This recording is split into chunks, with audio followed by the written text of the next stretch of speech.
Bismillah wassalatu wassalamu ala rasulillah wa ala alihi wa sahbihi ajma'in, amma ba'd. Assalamualaikum warahmatullahi wabarakatuh.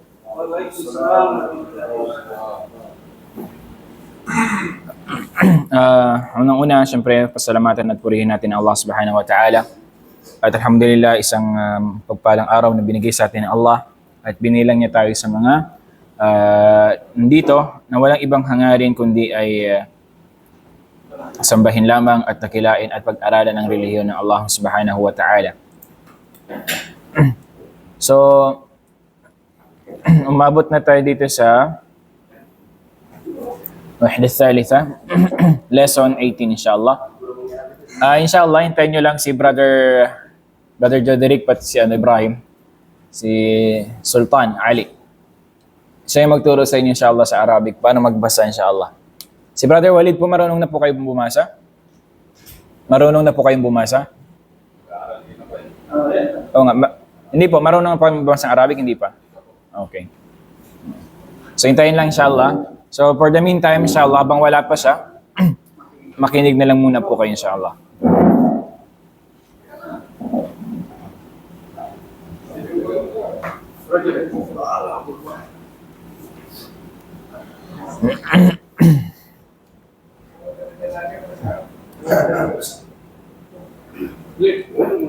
So dito mayroong reading comprehension. Alam niyo yung reading comprehension?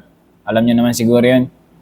Reading comprehension. Merong nas, big sabihin merong maikling kwento. Then after ng kwento na to, merong mga tanong.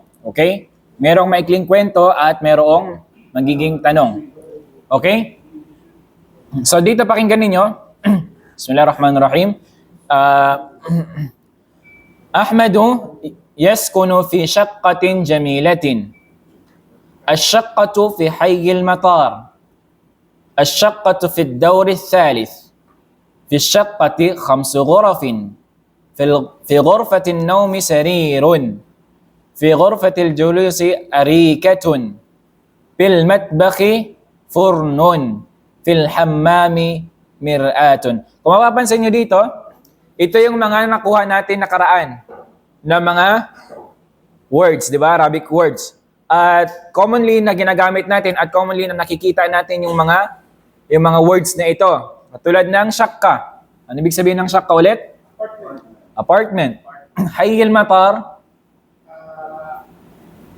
District of Matar. Ano yung matar? Airport. Dawr. Palapag. Malapag. Parang isa lang ang Ghurfatun Nawm.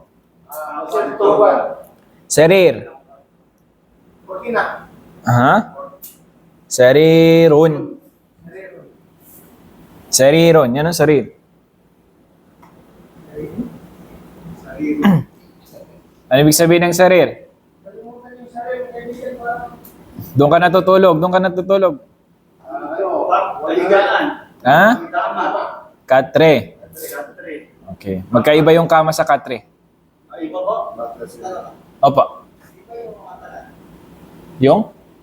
Magkaiba po yung matar at matar. Matar at matar. Magkaiba po sila. Yung matar, yun yung ulan.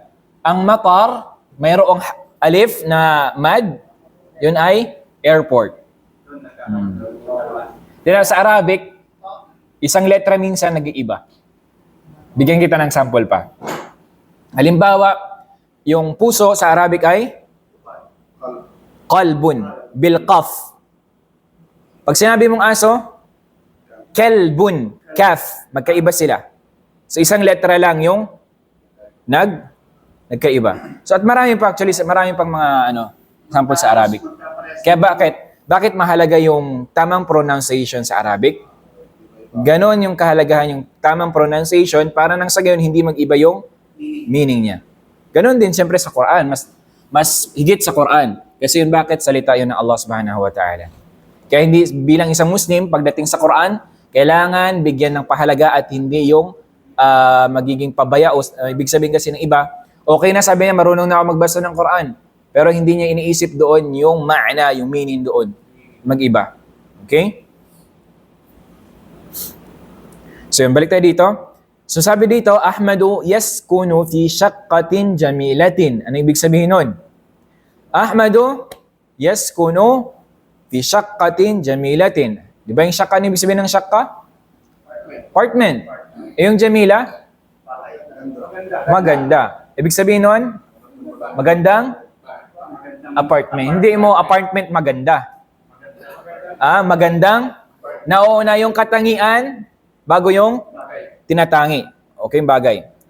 Magandang hindi sila magkatulad sa Arabic. Sa Arabic kasi mauna muna yung inilalarawan at yung inilalarawan. Okay, bago yung kan. Ganun sa Arabic. Halimbawa, maun harun. Ibig sabihin tubig na mainit. Okay, tubig na mainit. Bakit dapat tingin sa isaad dun sa tubig? Okay. Halimbawa, rajulun tawilun. Ibig sabihin nun, yung katangian ng tao laging nahuhuli sa Arabic. Pagdating naman sa Tagalog, magkaiba. Matangkad na lalaki. Hindi, lalaki matangkad. Parang barok yan na ano. Okay? So yan. Ano ibig sabihin nun? Ahmadu yaskunu fi shaqqatin jamilatin. Si Ahmad, ano ibig sabihin ng yaskunu? Yaskunu. Ano ibig sabihin ng sakan? Quarteri, di ba? Ano ibig sabihin pag yaskunu? Ito ay verb na. Yun ay noun, pangalan. Ito naman yaskunu verb. Is action word, di ba? Verb in as action word. Salitang gawa. Ibig sabihin nun, Ahmadu, si Ahmad, yaskunu, isipin mo na lang, tapos yung kasunod nun siya ka-apartment. Si Ahmad ay sa apartment na maganda. May apartment na maganda. Yaskunu. Anong sakan ulit? Dormitory. O abitong tawagin bilya. Si Ahmad ay blank sa magandang apartment. Ahsan, nakatira. Binigyan ko na nga kayo ng clue doon sa sakan eh. Sakan nga, di ba, noun, pangalan ng pangalan. Yung yes ko na ibig sabihin nun ay verb. Nakatira. Si Ahmad ay nakatira sa... Tingnan nyo. Tingnan, observe ninyo. Dito, mapapansin nyo dyan, shaqqatin jamila. Si Ahmad, di ba yung fi ano ibig sabihin ng fi? Di ba? Fil masjid. Ibig sabihin, fil masjid sa. Yun tandaan nyo lagi, yung fi sa. Then, yung shaqqatin jamila. Parang, i-ano mo lang doon pag, anong tawag dito? Mayroong term sa Tagalog na parang tagdugtong o kaya pag tugmain mo siya. Di ba? Yan, Ahmadu yaskunu fi shaqqatin jamilatin. Si Ahmad ay sa magandang apartment. Ash-shaqqatu fi hayyil matar. Ang apartment ng airport, district airport. Okay? Ash-shaqqatu fi dawri thalith. Ang apartment niya ay nasa pangatlong palapag. Ayun, mga translator na pala kayo eh. Fi shaqqati khamsu ghurafin. Limang kwarto. Sa apartment mayroong sa isang apartment mayroong 5. Okay. Fi ghurfatin nawm sarirun. Sa silid tulugan ay mayroong sarirun. Ano yung sarir? Binanggit natin kanina. 4. Fi ghurfatil julusi arikatun. Ano ibig sabihin ng arikatun? Yung masarap upuan minsan. Sopa. Saan? Sabi niya, fi ghurfatil julus. Ano yung ghurfatil julus? Sa sala. Okay. Ibig sabihin nun, ano ibig sabihin niya sa Tagalog? Sa sala ay may sopa. Filmat baki furnun. Sa kusina mayroong hotel. Ahsan, mashallah. May mga translator na pala dito. Fil hammami mir'atun. Sa CR mayroong salamin. Ganun lang yun. Halimbawa, fil masjidi imamun. Sa masjid mayroong fil masjidi sajjadatun. Carpet mayroong? Okay. Fil masjidi Qur'anun. Sa masjid ay may Quran. Okay? So yun. Ganun lang. Fil madrasati ustadhun. Sa madrasa? Fil madrasati talibun. Anong talib? Mag-aaral. Okay, ganun lang. So, fi, ibig sabihin sa, ganun. Okay. So, merong tanong dito. Ang tanong dito, una-una, hal yaskunu Ahmadu fi syaqqa? Nakatira ba daw si Ahmad sa syaqqa? Naam. Hal yaskunu fi hayyil matar? Nakatira daw ba siya sa Hayyil Matar, sa district na airport? Yes. Hal syaqqatu fi ad-dawr al-khamis? Yung syaqqa daw ba nasa ikalimang palapag?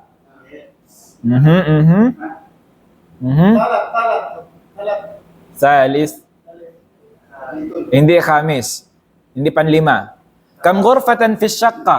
Ano ibig sabihin ng kam ghurfatan fi syaqqa? Ilang kwarto sa isang house? Ahsan. Fil ghurfati khamsu fi syaqqati khamsu ghuraf. Okay. Ainal forn, sabi niya, saan yung oven? Saan nakalagay yung oven ba? Fil matbakh. Ainal mir'atu?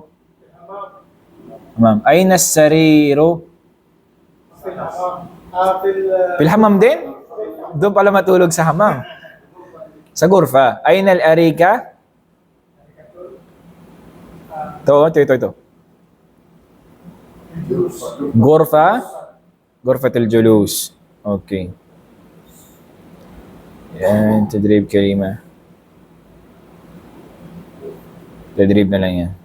So dito na tayo sa wahda rabi'a sa chapter 4. At yung chapter 4 na to, tumutukoy ito sa hayat ay yawmiya. Ibig sabihin, araw-araw na pamumuhay. Okay? Al-hayat ay yawmiya. Ano ba yung mga ginagawa dito? So yan dito, yan si Tariq at si Tahir.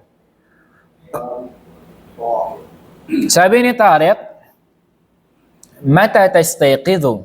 Ibig sabihin ng mata? Hindi ito mata ha? Hindi ito. Mata. Magkaiba rin yung mata at mata. Ang mata na yan, when? Kailan? Ang mata, namatay na. Shuf. Di ba tinatawag na maut, yung kamatayan? Yung mata, ibig sabihin namatay. O, tingnan nyo dyan. Nagkaiba lang sila sa kung saan yung mad. Di ba? Yung pampatagal. Sabi ni Tariq, mata tastayqidhu.